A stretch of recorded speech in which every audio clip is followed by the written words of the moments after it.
I wouldn't be crazy.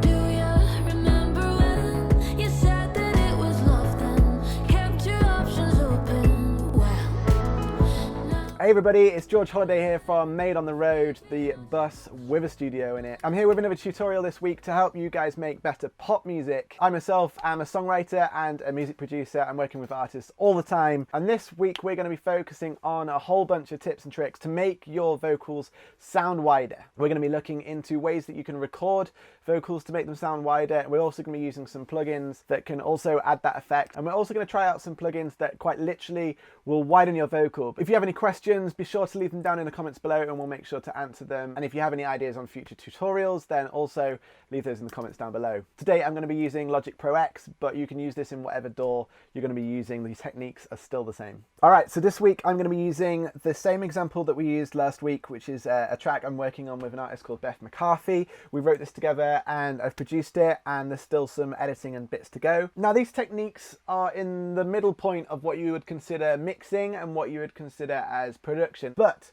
for production, if I'm wanting a certain vocal sound, then I want to be able to know different techniques to be able to get the sound that I want the vocals to have, so that when it comes to the mixing, that sound isn't lost and it's really clear the direction that I want to be going with the actual sound of the song. So the first approach we're going to look at is literally part of the recording process, and it's something that has been used for years in music, all music, not just pop music, and that is doubling vocals. So Beth's vocal on its own sounds like this. do you remember when you said that it was love then? Kept your options open. Well, All right. Okay, so the double vocals on top of that. do you remember when you said that it was love then? Kept your options open. Well, So I just upped the volume a little bit so you could hear them a bit more, but they're panned hard left and hard right. And now when you find the blend, like everyone's going to have that level a little bit different. I have it quite low on this particular song, but another song I might have that quite high. And that really brings like a huge stereo sound to it as well. And it adds more energy and more what's the word? It adds warmth, but it also adds support for your lead vocal. So generally when you're hearing pop songs on the radio, 9 times out of 10 they will have double vocals there, but they've just been set to a certain level, they've been edited to the timing is perfect, and you won't really notice them, but the effect that it's having is huge on the overall sound and width of that vocal sound. So that's the first really simple trick, and generally I will either record those separately or we'll record like 6 versions of the main vocal, and the bits we don't use I'll then compile into the double vocals. But it depends on your session, depends how much time you have, and depends how confident you are at singing them exactly the same. Generally, another great tip is to record your main vocal, then go back and record the doubles once you know exactly which take you want your main vocal to be. Once you've chosen that vocal for your main vocal, you can listen to it and then just copy it, but you want it to be exactly in time. We don't want to be hearing them as separate vocals. So together in the mix, as I currently have them, it sounds like this. do you remember when you said that it was love then? Kept your options open. Well, So as you can see, I've not done much editing on this at all yet, so I will tighten those up a little bit, but you can barely hear them, but you have the effect of the width. I'm going to now just play that back, turn off the doubles, and then turn them on again. do you remember when you said that it was love then? Kept your options open. Well, You can hear the difference a lot, I think. I think you can hear that a lot. All right, so the next tip, I'm going to have to just have this vocal on its own. But what we're going to do is have a listen for reverbs. Now, reverbs and delays and various effects like that are really going to help you add width without messing around with the frequencies. If you mess around with things like a chorus effect, or if you actually use a plugin that widens the vocal as a plugin, you're actually playing around with like the phasing of the vocal. You're creating two unnatural vocals, and they're fighting against each other a little bit, and it will just generally sound a little bit weird. Sometimes you want that effect, sometimes maybe you want a vocal in the background, or maybe you want a really eerie, creepy vocal in your pop music, but generally it's not a sound that you want to desire to have in your music. So the way that I first of all approach width is the doubling, and then I'll look into reverbs. You can have some really big spaces of the reverbs, and if you have them really subtly in the background, so you can barely hear them, it will add a lot of width there without you really knowing that anything's been added.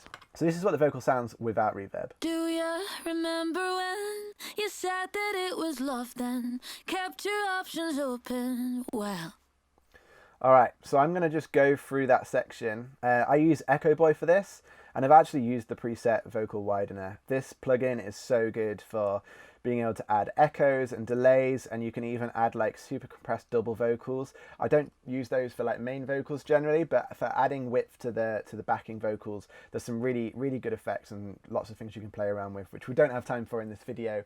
But maybe if you want that, leave a comment down below and I'll jump into Echoboy and the things you can do with it to make your vocals sound bigger. So I've just used the widener. I can't remember if I changed anything on this or whether I kind of just kept it as it is. It looks like maybe I played with some of the mix and maybe some of the feedback.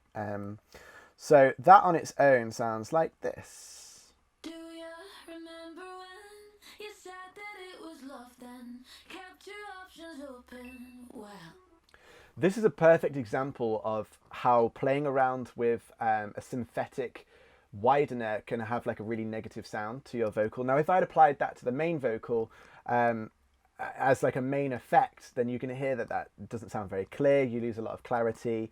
But on its own, and it says as like a bus that I'm going to send to that just to add a little sprinkling of it, like having a bus basically gives me a lot more of an option onto how much I've added. So you can see I've added like under half onto my vocal sound.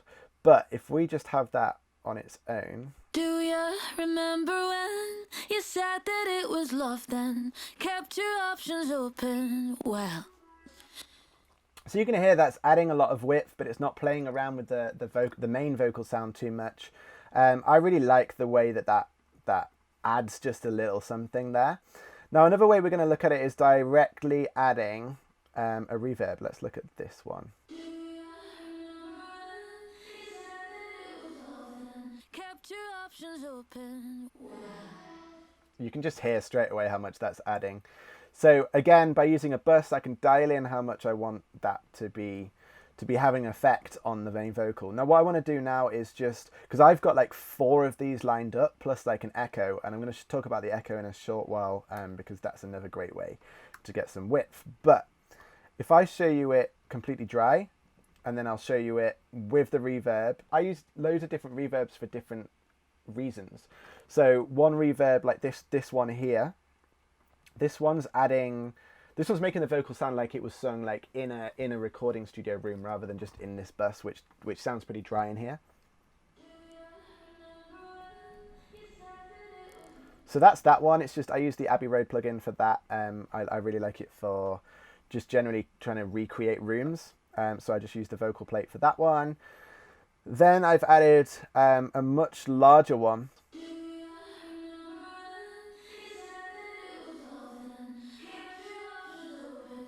It's just a wet vocal that I have used from Reverb for the 5000. I don't really change much other than just potentially roll off a little bit of the EQ on there, or sometimes I do that on the channel.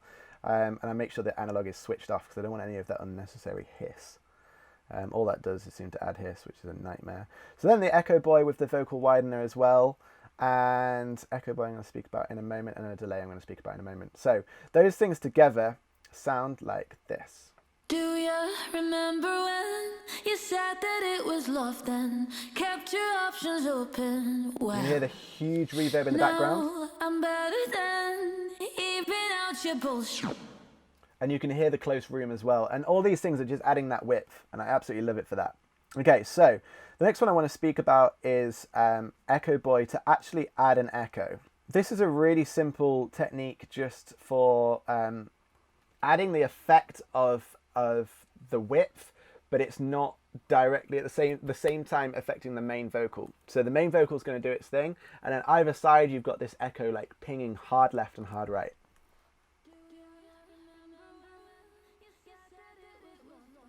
So super quiet, but you can hear, if you've got headphones on, I definitely recommend listening to this video with headphones on if you're not already, but you can hear back and forth really quick. So you blend that in with the main part of the vocal, and you have... Do you remember when you said that it was love, then kept your options open? Well, Yeah, you can hear that pinging, so that's a really cool effect. There's a couple of ways you can also manually create width as well. So I'm just going to create another channel really quick. Okay, so one plugin you can use is a plugin by iZotope, Ozone 9. I'm going to use this as an example because this is actually quite a good widener that doesn't necessarily play around with your vocal too much. In fact, I'll just apply it onto this whole thing. Okay, so you can stereoize. This is what a vocal sounds like. Remember when you said that it was love then? Kept your options open. Well, now I'm better than even out your bullshit. Okay, cool. You can hear straight away how that image-wise, like, brings the whole vocal wider. And hopefully you can hear as well how that, like, brings out some weird sounds in the vocal as well that I don't think are the nicest of sounds. I certainly wouldn't have that in a mix. But what I might apply it to is maybe a single vocal in the background that I want to blend in with the main vocal so that you have the two of them kind of working together, but it's not affecting the main vocal too much.